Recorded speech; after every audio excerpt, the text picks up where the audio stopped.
akkam jirtu nagaa keessanii nagaa kooti galata rabbii jirtu ummata jaalala akkam jirtan warri jechuudha warri maaloo mee qabxiin jalaa hafee barumsiin jalaa hafee jettanii ijoollee biyya arabaa janaa jirtan jechuudha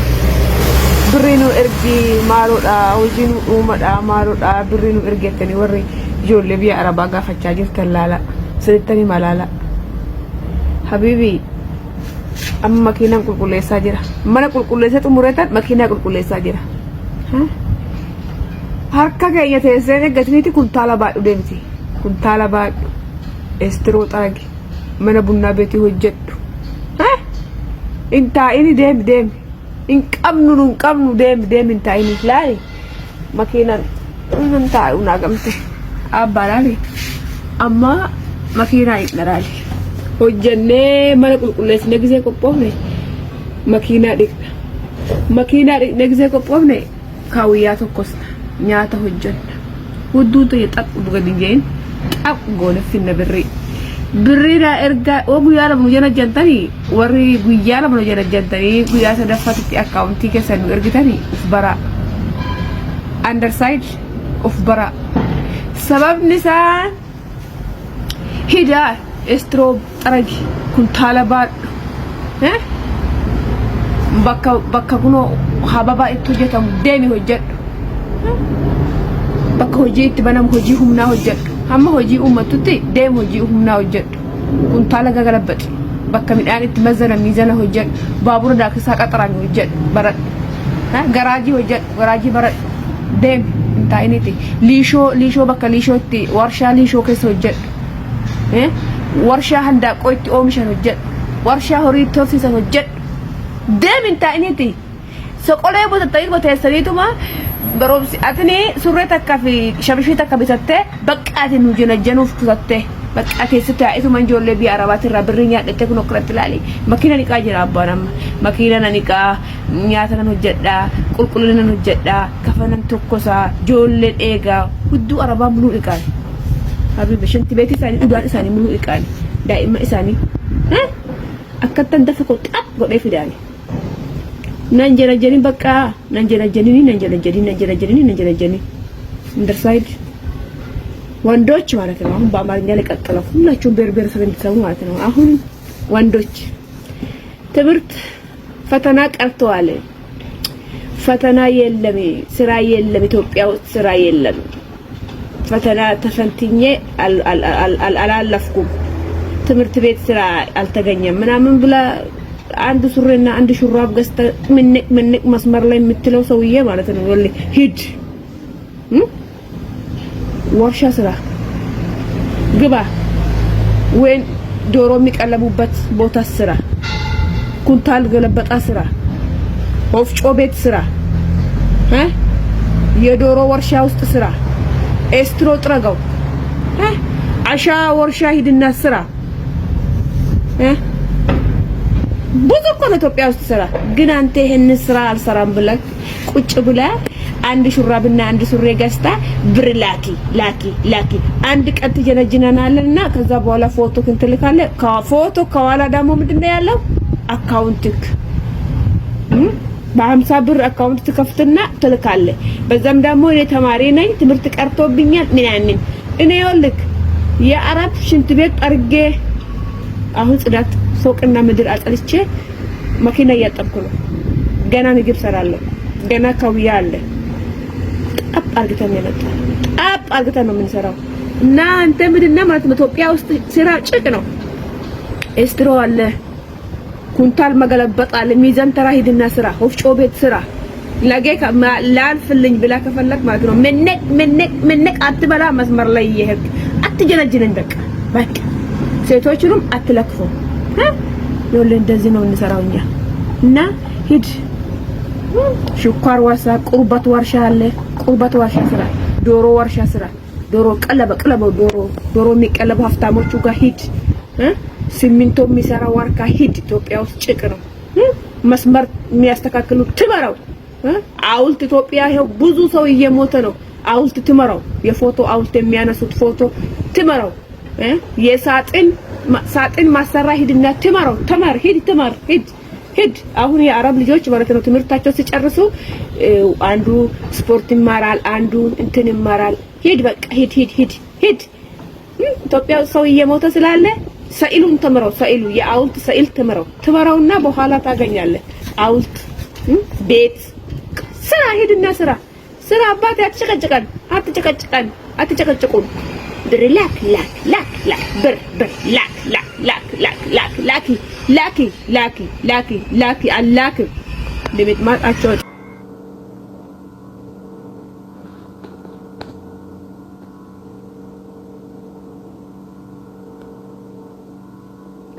ኔትወርክ ዶቹ ከናሳ ዶክተር ገመቹ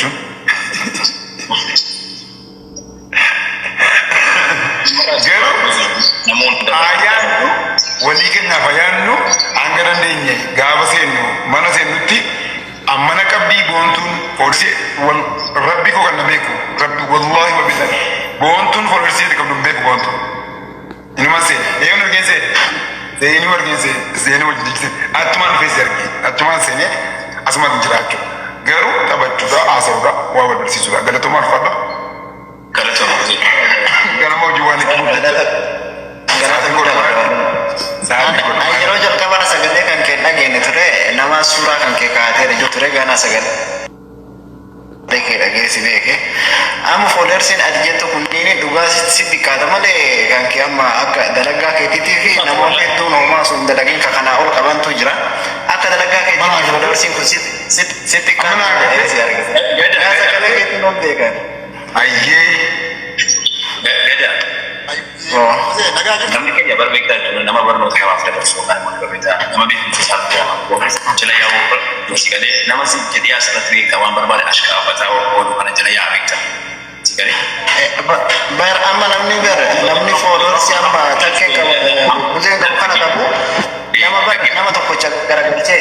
ummata reeffafaa lafa yaaseetiin garagalchee ummatuma asiin dura darbe yookiin eebel jedhu danda'amuuteetti garagalchee raasaa ol kanatu kanaa ol qaba bara. Amma beektaa amma weellistoonni keenya ol fuulee mana jiraatu beektaa ol haasofsiisu. Galee jarri barbeekan malee komintii keetu gaafate barreessu si daaran zim jedhanii barbeekaa hangaruu si jamare waan jalan deemu beektaa nama kana maaliif wanni irraa baratu ko hin jiru si galee nama beekumsa qabu jalan deema malee nama beekumsa malee beekamtii argate jala si jamare hin deemu nafu yaadu si galee garuu hin mallaadha nama keenya baay'ee baay'ee argatee uga jarbaa barreessu wanni jara jedhu baay'ee ni ilaala komintii jara mallaadha wanni jara deebisu galee. Baay'ee. Yeroo baay'ee namni asirraa nama jechuudha akkan maallaqaa ka'eetiin nama tokko arrabse yookiin nama beekamaa tokko yookiin nama du'e tokko dhimma jaarsaa fi jaartii keessa galee nama homaa lallaa'u kanatu bakka qaba beektaa Oromoo biratti. Amma kagoonu amma jara kana irraanfadha warra kana godha irraanfadha amma ani isin yaada malee warra nageenyaa. Please, obsession. Ayye nagaa kam jirta nagaa gitti. Jirtu buzeeko. Jara galata rabbi nagaa. Dhugaanumti dhugaanatti hin fakkaanne namoonni akkasii kun numtuu maaltu uffanna ture uffanna. Garuu ati dhuftee bira taa'uudhaaf mana akkanaa kana seenuun hedduu namni akkasii dasnu yaa. Manni kun bara mana qulqulluuti mana jaayee. Yaa siluma zabana beekaa nagartee wallaalaan beekaa ta'eedha beekta. Irraanfadhu waa'ee wallaalaan beekaa ta'u beekaa wallaalaan ta'iniiti hundi keenya iyyuu beektota garuu amma mee waa'ee nama irraanfadha waa'ee warra borcanii kana irraanfadha isaan borcamanii ba'u malee biddeen isaan nyaatanis yoo cubbuu godhan isaanumaa fi khayriin isaan godhan isaanumaa fi nuti amma waan biraa yaannu already let us play please haa taphannu callisneetuma waa'ee nama isaa biraati irraanfadha galatoomii garuu ani sumnii tokko irraa kaa'in ani laayik gochuun akkuma nan taphatsa malee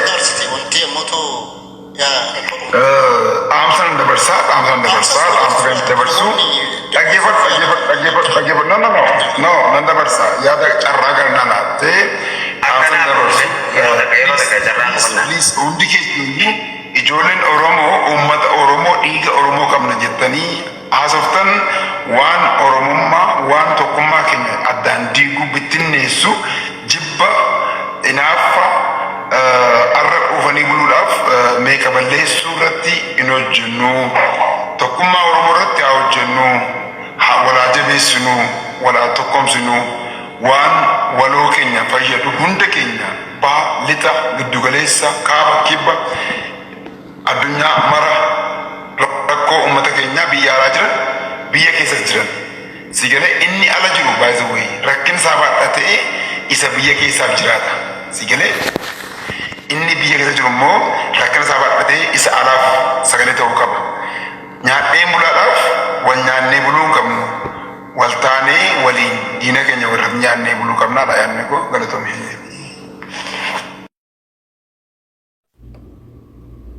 Assalamu alaikum warahmatullahi wabarakatuh. Hordoftoota fi kabajamtoota hiyya akkam jirtan fayyaa keessanii annagee qabaani maseetanii albeen abbaan qaree abbaa qalee jedha Oromoon gaaf mammaa kun. Kaleessas yoo ta'e isinis itti odoonan ergin garuu ammootu hawaasni Oromoo kun badhaan baay'ee tokko na gargaartanii baay'ee sagalee naa taatanii warra jaarsotaallee warri Oromoon guutuun hedduu tokko galatoomaa ulfaadha isiniin jechuu barbaadaani. Itti aansuun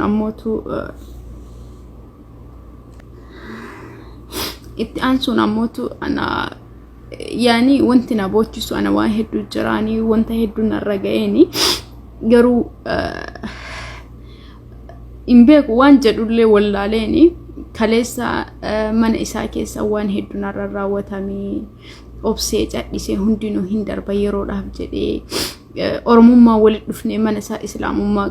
furadhee garuu ammootu gocha hedduu narra raawwatamee ture. Haa ta'u ammoo garuutu jalqabumarraa maallaqa kanas na dhorkatee irraa qabsiisee biyya na galchee wanta an dalage hattan maallaqa qofaa miti hojimaa hojjedhu kanaayyuu maqaa ilmoo ofiitiin zayitii kana natu hojjete yeroo jalqabaan beetan qoricha natu dalagaa ture kaampaanii keessa baradhee baay'ee atitti kaampaanii keessa dalagu achi baradhee kana hunda akkasitti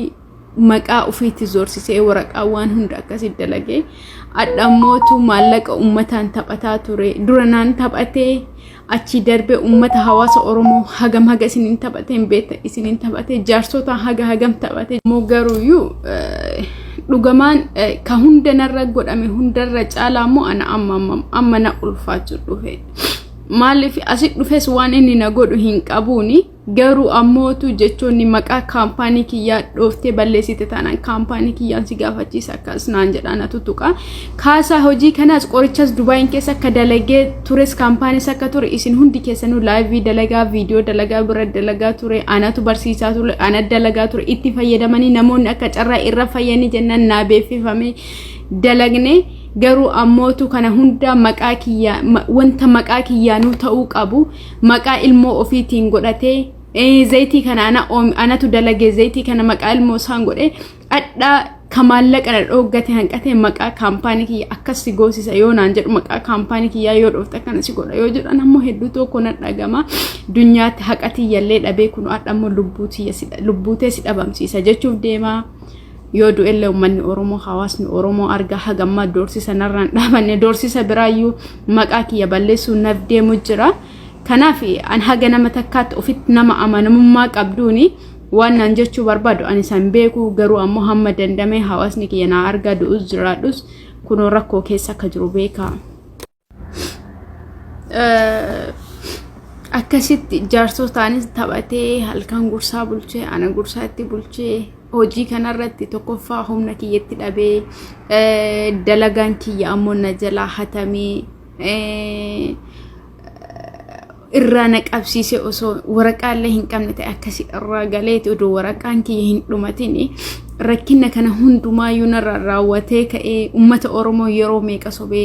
jaarsota sobee jaarsonni wallahi sagantaa gizee jaarsummaa ta'an jaarsonni dubbachuu danda'anii dhiyaachuu didee waa hedduu dalagee garuu adda dhufee maallaqa kiyya gizema tokko na haa kennu jennaaniin dhufee maallaqa ji'a lamaa muluu ture fudhattee hawwi akkam taate sinaan jettanii ji'a lamaa muluu ture birra hagasanii birri 5,000 naa galcheeni aataa ammoo birri naa galchee maaf hagas naa galchite ummatas maasobda ummanni akkana taara kan naan jedhan jennaan dhufee hamma lubbuu kiyya doorsisu diras yoo geesseetin jedhu namoota akka nama tokko hedduu na dhagama kan lubbuu na doorsisu an bayee ummata dubbadhee jennaan akka waan ana icciitii wayna duuba jiru hawaasni duubaayis namoonni na beekan qaamaan na beekan hin jiranii hedduutu jiru garuu ana naman tunne namaayyuu hin tuqu ana yani oso seenaa yu adda yu qabadhe yu annama kale gar amanti kanaan dhufe hawwii seenaa addaatu jira jedhe kaleessa hojjettuu fidee mana kiyya godhe jedhe akka hojjettuun na qabee na tilmaamee waan hundaayyuu osoo dhugaan kiyya naa ba'u baate akkas na godheeti adhammootu ana maal na gochuudhaaf seenaa bada isii duuba jira icciita hedduu qabdi jedhe icciita ilmoo dhalee bira hin ganne sagaagalee isa bira waan tokko wanti an ta'e tokko hin jiru maqaa kiyya ofiit qabee isa bira jiraadhe hamma jiraadheetti yoo isaanuu rakkoo narraan gaan dhoffadhee hiriyyaa hin qabu of dhosee rabbii kiyya qofa himadhee adda bakka kana ga'e adhammootu kunoo oromoo seenaa hamaa qabda kana qabdi jedhee manna doorsisu jira lubbuuti ya doorsisu jira garuu lubbuun bakki arra jirtu yoo ta'es fokkisaa obsa si barsiisuuf rabbiin si rakkisaa wanni rabbiin godhu hundi gaarumaa fi obsii jajjabaadhu tunis yerumaa fi muuxannoo jireenyaa akka bartuuf qalbiin kanaaf rakkoo fidee si rakkisa rabbiin akka isa yaadattee deebituuf gama isaati rabbiin ni mokkora beeki nama isaati kanaafuu ni dabra eegilaa kunilleen rakkoorraa waa bari hin taa'inatilleen rakkoorraa waa bari hin taa'inatilleen